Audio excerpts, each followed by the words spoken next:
parce que la statue était incroyablement belle. La jeune femme ne put s'empêcher de l'embrasser.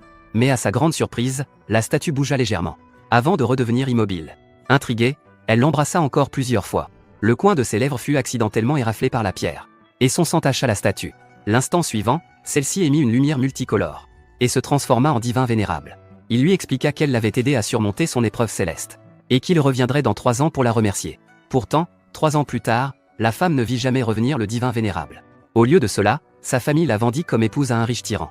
Une jeune intrigante attisait les tensions à côté. Sa belle-mère la força à signer un contrat de mariage.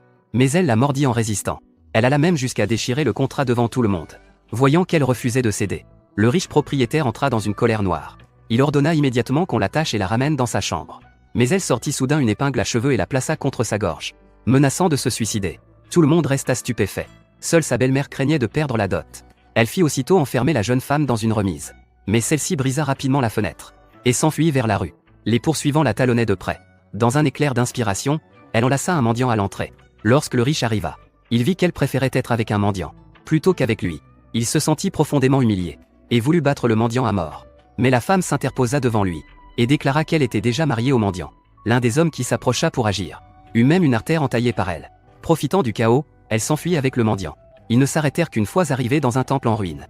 Assise dans le temple, elle repensa à sa vie. Puis elle se retourna et vit que ce mendiant, simple et un peu naïf, se souciait sincèrement d'elle. Elle jura alors de le reconnaître comme époux. Dès lors, ils dépendirent l'un de l'autre pour survivre. Ce qu'elle ignorait, c'est que ce mendiant était justement celui qu'elle avait sauvé autrefois, le divin vénérable des 9 cieux descendu dans le monde pour une épreuve. Profitant de son sommeil, le mendiant agita la main et les portes délabrées devinrent richement décorées. Même l'hôtel bancal prit une apparence somptueuse.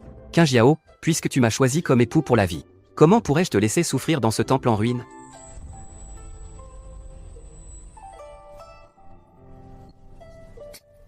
Que se passe-t-il? Suis-je en train de rêver? Grande sœur est toute rouge, c'est joli. Les immortels ont manifesté leur pouvoir. Les immortels veulent que nous nous marions. Oui, peut-être que même le ciel a pitié de nous. Achen. Nous n'avons ni parents pour nous bénir ni invités pour nous entourer. Aujourd'hui, prenons le ciel et la terre comme témoins, et les divinités pour entremetteuses. Acceptes-tu de m'épouser?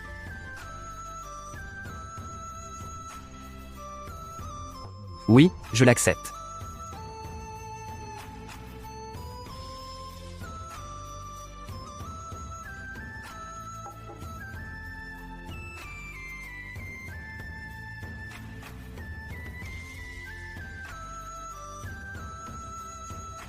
Premier coup de peigne jusqu'à la fin de la vie.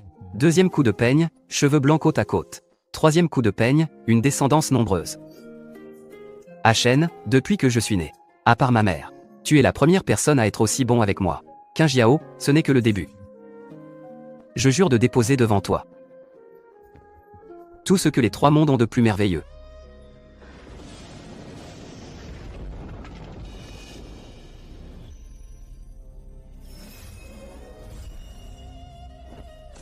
Divin vénérable, les présages célestes sont apparus. La barrière du royaume divin s'affaiblit. Veuillez immédiatement reprendre votre place. Le royaume divin a besoin de vous pour diriger la situation. Disparaissez. Aujourd'hui est le jour de mon mariage. Divin vénérable, les lois célestes ne peuvent être transgressées. Si vous restez de force dans le monde mortel, non seulement votre âme sera endommagée, mais cette mortelle aussi sera réduite en cendres par la foudre céleste. Qingjiao, attends-moi. Je reviendrai aussi vite que possible.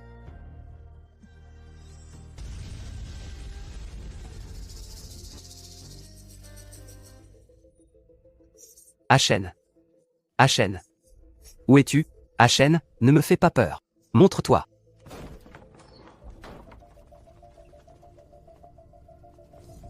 Tiens donc, n'est-ce pas la fille aînée de la famille Su?